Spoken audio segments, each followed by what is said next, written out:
Hey everybody, Shay here. Welcome back to another chapter delve of My Hero Academia, Volume 2. We are working on Chapter 9 right now. Of course, a continuation of Chapter 8, which is where we have Deku and Bakugo going at it. A rival battle inside this test right now, this physical test. Hero versus villain scenario. And of course, we're going to have the rivals up against each other. And things are going to go down and they're going to start pushing on each other. And we're going to get some character development out of this.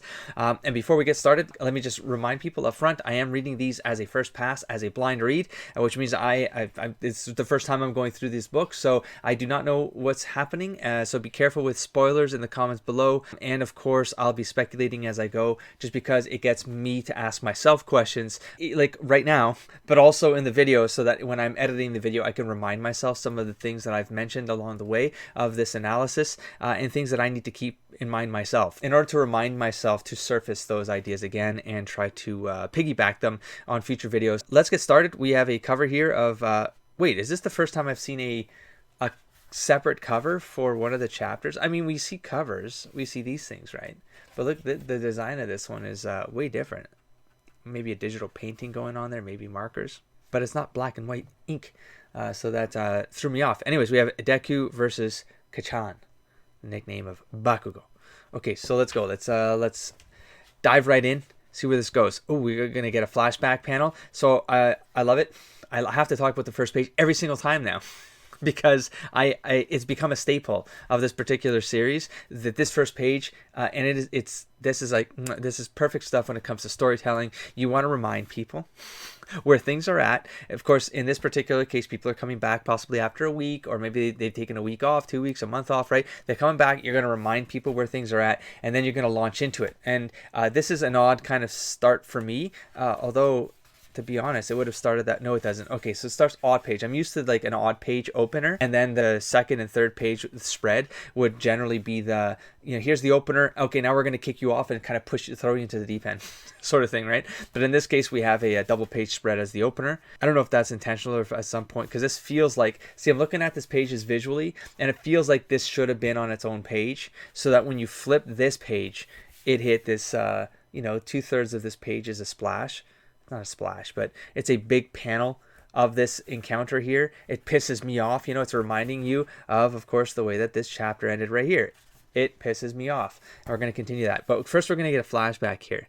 So we grew up in the same neighborhood. So me and Kacchan were childhood friends. Well, I mean, pretty sure they were never friends. That's not the impression I ever got. Of course, a terrible friend if that's the case. Anyways, he was the fearless type who could do anything. So he became the leader and troublemaker of our little gang. Of course, we had our little gang, but it's like, they're like caricatures of what I believe were the characters from the first issue, as preteens. We got Deku all by himself over here, like, yeah! So I don't know if he's actually part of the group. Someone forgot to tell him that he's not included. Okay, he wasn't bad or good, just full of confidence, and I admired him for that. So now we're going to get the Deku perspective, which is, of course, going to spin a positive on something that, he's a bully. Bakugo's a bully. But after his quirk manifested, he started down the path towards bad. So this would have to be at, like, let's say 4 years old, and then his quirk, Jesus, at 5 he was going down the path of bad. People are not born equal. No, that's actually, that's not true. But in this world, I guess that is a true statement, because the line is people are born equal, and then through social influences, family influences, just any kind, like there's a bunch of psychological inputs that happen during childhood and into adolescence that make your identity what it becomes. But when you're born, everyone is born equal, is the comment. But in this one, it's a spin around. People are not born equal. At the young age of 4, I realized that about our society. It pisses me off. Hey, Bakugo, update me on the situation. What's happening? So bubbles are Ida's, of course. So we know that it's coming from him. But it's, again, with manga, it's a little bit, it's something I kind of have to get used to. Because, of course, it's off panel. And it sort of has this, like, jagged edge here, which looks like a tailpiece. So I could have mistaken that, but because I got sort of used to what these balloons look like, that the characters influence the balloon design, it sort of keyed me off there. But that's a shift. That's definitely a shift that needs to get trained. Don't let your emotions get the better of you. Hey, he cut his transmission. What a scoundrel. Anyway, so let's get into it. I like that little backtrack, I call it. I don't know if they had planned for that last chapter, but they sure just snuck in a little bit of a balloon here just to say, like, hey, what are they doing? They're like, we don't hear them. These screens don't have sound. Yeah, we gave the battlers receivers before the battle and the blueprints. No, you gave them the blueprints. You forgot that. How are you going to get Bakugo and Ida to communicate if they're split up and maintain a scene? That's right. Shh. We gave them receivers. Shut up. Oh. Also, this capture tape. So they've only got 15 minutes. But the heroes don't know the location of the weapon, right? The hero teams are at a real disadvantage, huh? It's like Aizawa told you. Say it with me. Plus ultra. Ah, Monsieur Bakugo is what? Is what? Is what? He's plus ultra?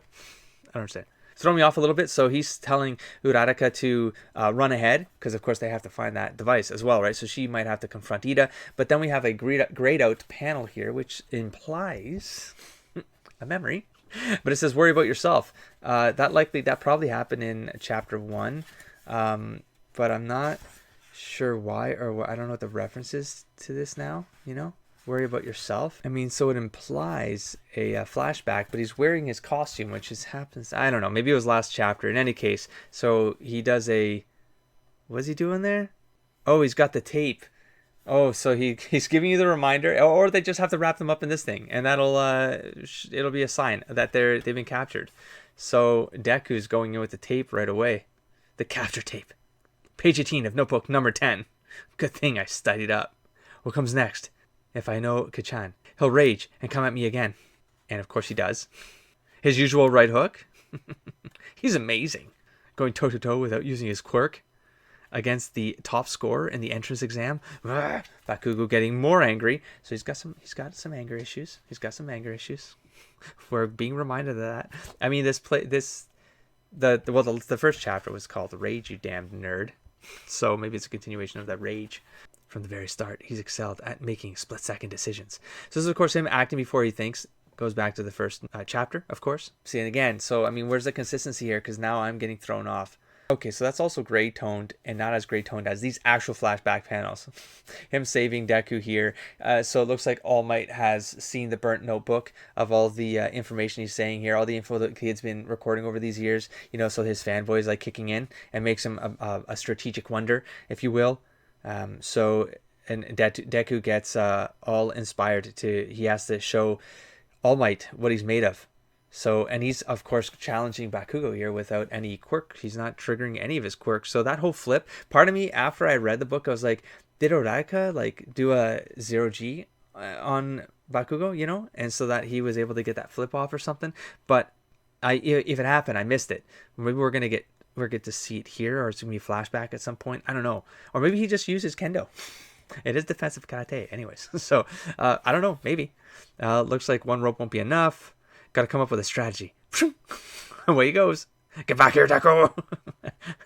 Must have been fun. So, I mean, he's going to have to buy himself some time. He knows he has to think through this. Bakugo getting pissed because of him hiding the powers on him. Part of me is also feeling like Baku's anger, and I know the comments kind of said it's because of he gets angry because even when Deku is afraid, he still fights on. But I mean, I didn't get that in chapter 8 read, and these are being read blind, and so things like that will now kind of influence the way I see things, which doesn't make these as blind as they could be, because this scene is likely getting into these details about what the anger is. Like, for me, still at this point in the story, it's him not getting challenged by someone who has powers, won't use them, because the way I'm looking at it right now, Bakugo wants to be confronted by someone who has more powers than him potentially, so that he can get better by going up against someone with greater powers than him, because it's in his psychology to always be the best. And for him to be the best, he has to go up against the best, because he's always going to push himself to become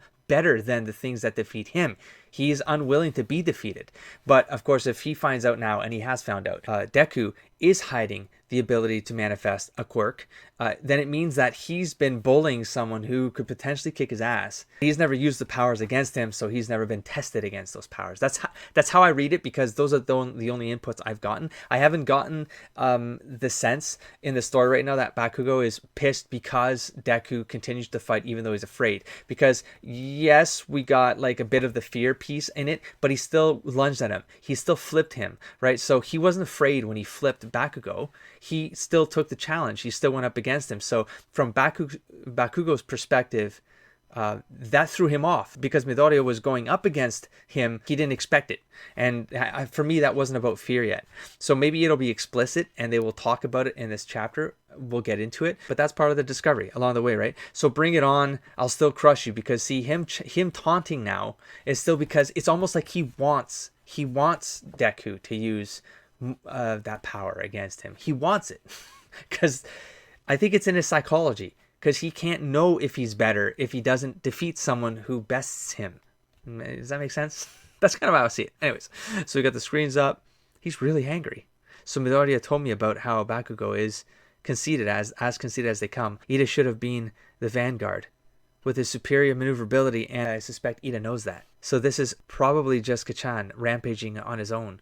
There's no teamwork going on here. So there's another lesson that I believe Bakugo will eventually... Kacchan. I should just use the Kacchan at this point, right?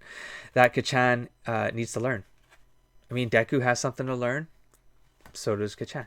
If both of them had come right out at us from the start, then the chances of winning would have been slim.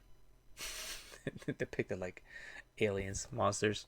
So he's doing a deduction here of events of, I mean, he's even doing counter deduction for like how they could have lost. He knows Deku. God, now I'm getting confused because I'm trying to say Kacchan, because I'm trying to remember to say Kacchan while thinking of Bakugo. Anyways, so he's doing this counter analysis, which of course is great too, because those two were obviously superior to Midoriya and Uraraka.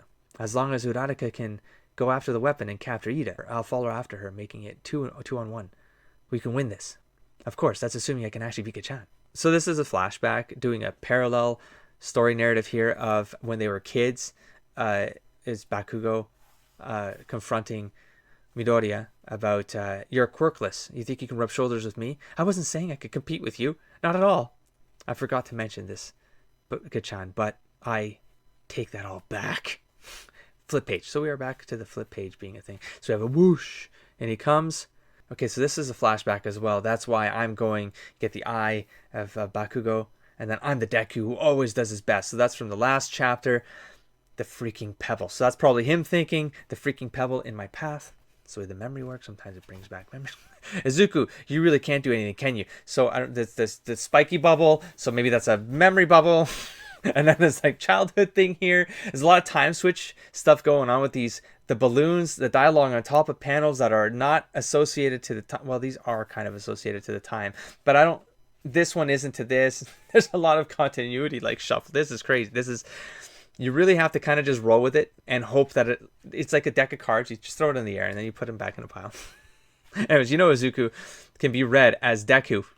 So 9 chapters later, the story actually, I mean, I'm a noob. Obviously, people who can read kanji. So people who can read kanji, okay, you would have picked it up. But, in translated, this time it takes 9 chapters to kind of let people know why that nickname exists. In any case, we have a black... sorry, I've been saying panel here. Let me use the correct terms here. These are gutters in comics, right? So black gutters mean flashback. Grayed out panels also mean flashback, but it's like a memory flashback, and I feel like it's more relevant to the character remembering something as opposed to the black gutter flashbacks. So far, they feel like to me these aren't so much memories of these things happening, but that they're moments in time that inform the narrative that's going on. It's giving you context to the present tense experience that's going on. So I think it's interesting, but it's definitely confusing. It's not confusing. It's shuffly. Is that a word? That's a word now. Anyways, and Deku means someone who can't do anything. Oh, I don't think the comments told me that. But that's okay. Knock it off. Wow, Kacchan, you're so smart. Yeah, but so that's why this line is important. It's context for the very line of, I'm the Deku who always does his best. So Deku means someone who can't do anything. He's someone who can't do anything who always does his best. That's it. The book is making me want to sneeze like crazy. My nose is so itchy. Wow, Kacchan, how many skips was that? 7. How about you, Deku? 9. Why, you're such a loser. So this is Bakugo thinking of these memories. And then there's like perspective shifts on the memories. Okay, anyways. Oh, another impressive quirk. You could be a hero with a flashy quirk like that, Katsuki. Makes sense. I'm awesome. I'm better than everyone else. More back. Okay, cool. We're going back. We're going way back. Your quirk's so cool, Kacchan. Hope I get mine soon. Whatever you get, no way it'll beat mine. Just a damn pebble. So we're gonna have repetition here, second time. I'm expecting a third. There's a rule of threes I tend to look for in storytelling. Did you hear Deku doesn't have a quirk? Eh? Right, he's quirkless. Sucks to be him. Deku, he's not awesome at all. So they were hanging out. Before in their very youthful years, they might have been friends, but Kacchan was just a dick. And then he turned 4, got powers, maybe got to 5, maybe 6, started realizing Deku was quirkless, and then he became a bully dick. Forward march, Bakugo hero team. Boom, boom. Slip, whoa. Kacchan fell in. Oh, Kacchan fell in. Hey, you okay? Oh, I bet he's fine. Kacchan's so strong. Get back up here, man. I was just fine. Oh, yeah, I'm okay. No big deal. Need help? Can you stand? Lean in. Hope you didn't hit your head. Why do you have to look at me like that? So now we're getting a flashback to the first chapter again when he's taken by the Gloop monster.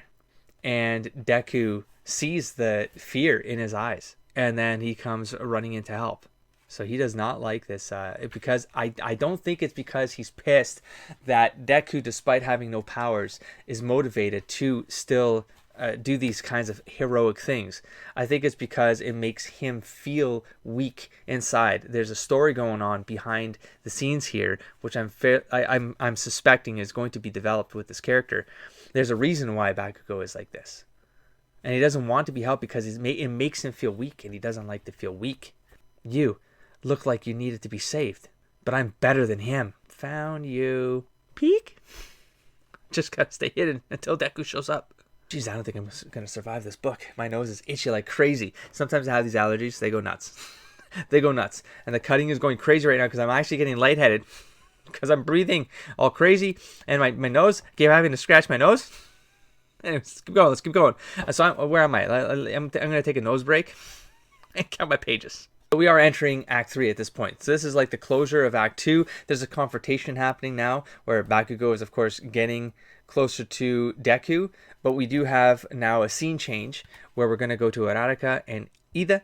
And we're going to see where this goes. I suspect everything's going to come together in the next 3 or 4 pages. I don't know how. It's probably likely 20 pages, but this is likely going to end in the next 3 or 5 pages. Whoa, we get a direct reference here to honor that I've been mentioning.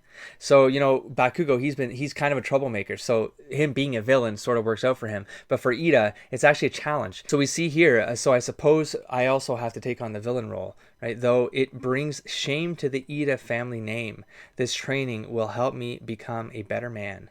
I must commit.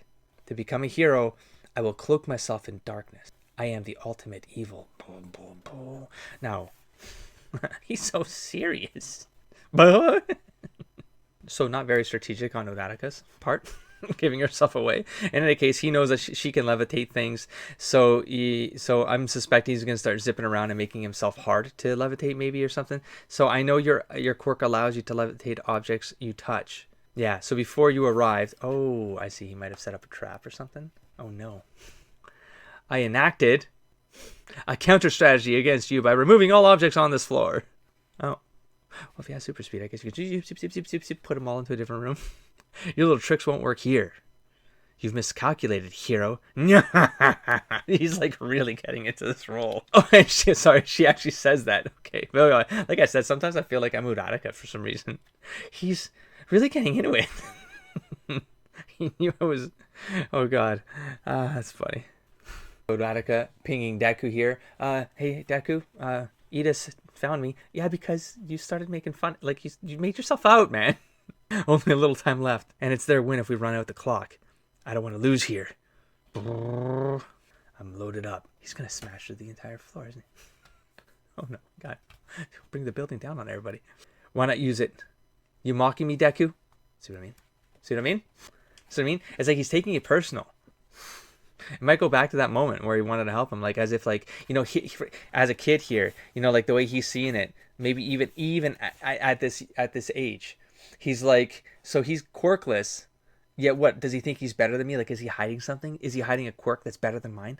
And so like he wasn't thinking that the whole time. But like now it's like he might be remembering all of these memories. Going, was he hiding it even at age 4? Was he hiding that he had these like crazy powers? And he's been carrying that with him. That's how I'm reading it right now because I'm reading blind. Please don't spoil me. It's now or never. I can do it. I can glare. I'm not afraid of you anymore. Guessing you know this from all your stalking, but the sweat glands on my palms secrete something like nitroglycerin. That's how I make my explosions. Assuming they honored my design requests, this gauntlet's been storing that fluid. I'm pretty sure he's going to do what I think he's going to do. Bakugo, stop it now, kid. You're trying to kill him? He won't die if it's not a direct hit. He's going to... Oh, God. Wow. Oh, wow. Wow, he's getting smashed, demolished. No, damn. I don't know how he would have... No, he took that. I'm fairly certain he had to take that. What? I thought this was just a practice. Boom. Yeah, it took out the whole side of the building there, man. Jesus. They gave you that? Use your quirk, Deku. I want to crush you at your strongest. Victory. That's how I read it. You gotta listen to the signals, man. I love it. That's Katsuki, Bakugo, quirk, explosions. It creates explosions using the nitroglycerin like sweat secreted from his palms, which store in his gauntlets, and can be made to be worse. The more he stores up, the more powerful his attacks become. Is this? Yep. Okay, we'll get there. We'll see how this ends.